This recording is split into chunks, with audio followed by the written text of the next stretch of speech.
Mutlomi was getting old, and he had received many wounds in battle, fighting to protect his people against invaders. One day, Mutlomi was in his house when somebody knocked on the door frame of the house.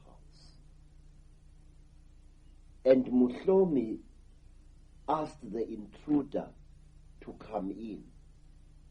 And into their hut there came a frightening being, a being whose face was as white as the face of death, a being which wore a hood over its head, a being with unnaturally wide shoulders, a being who wore a long robe of sable antelope skin. This being squatted near the entrance of the hut in which Mutlomi was, and the being told Mutlomi that he was to take one of his golden earrings, the earrings of kingship, and go on foot for a long distance to find a young man known as Dipoko, and to give him this earring. But what are you saying, great one? Said Mutlomi, utterly terrified by this unearthly being. You are saying that I, Mutlomi, must go and find this boy and make him my successor?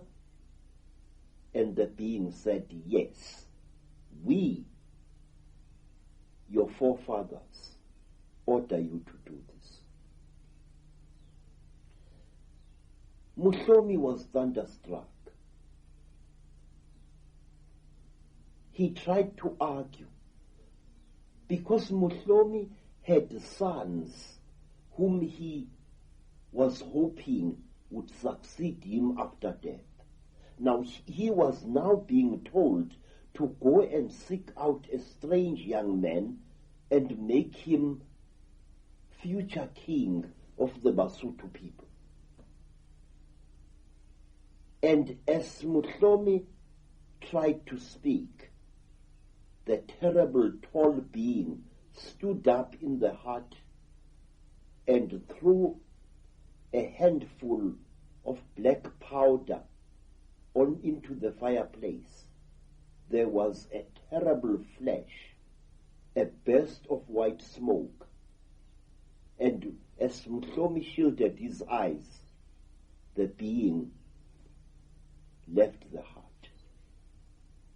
On the following day, Mutlomi told his people this in a council meeting, and the people advised Mutlomi to obey.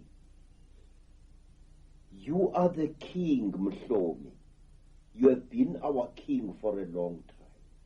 You are blameless and you are as brave as a lion. But against the gods, what can you do? And thus it was that King Mutlomi was given a tame ox by his people, and he rode on the back of this ox, accompanied by 2 of his best warriors, and he went out to seek this strange boy whom he had been ordered to make future king of the Basothos. He found the boy with his companions high up on a mountain. The boy was a bandit. He lived by stealing cattle from rich men. He was a typical black Robin Hood. And Mutlomi greeted this boy, Dipoko, and he pinned his golden earring to Dipoko's right ear and said, I am commanded by the spirits of my forefathers to appoint you, Dipoko, future king of the Basotho people. I am told that you are going to make this nation great. I am told that you are going to protect it. I, Mutlomi, the armed one, have spoken. Mutlomi left Dipoko, and Mutlomi sickened and died some time later. And the man named Dipoko, a young man, a cattle-stealing bandit,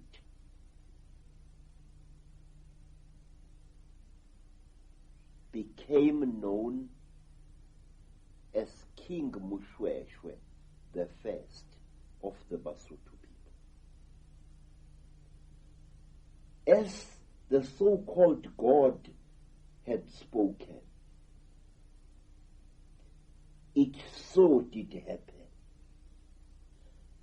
Mushweshwe, who had now discarded the name of Dipoko, which means disappointment, and assumed the name Mushweshwe, which means the barber or the beard shaver. Mushweshwe himself started seeing visions, and he started obeying the instructions of these visions that he should build a great nation out of the Basotho nation. He collected together all the fugitives who had fled from the wars in the Cape. He collected together all the refugees who had fled from the wars by Shaka in Natal, and he molded them into the nation known as the Basotho nation, which today inhabits the land called Lesotho. But wait, there is more to the story of Mushweshwe. Mushweshwe was under attack by the Afrikaners, and one day he received another vision, a vision that told him that if his people were to be saved, he had to place himself and his people under the protection of Queen Victoria. And he did just that. When I was a child, when I was a young scholar, the land today known as Lesotho was known as the Basotho Land Protectorate. Here was a king actually destroying his sovereignty as a ruler. Mushweshwe enjoyed the loyalty of his people. Mushweshwe was greatly loved by the nation that he had formed. Mushweshwe had not really needed to make himself the subordinate of the British Empire, but he did on advice of visions that he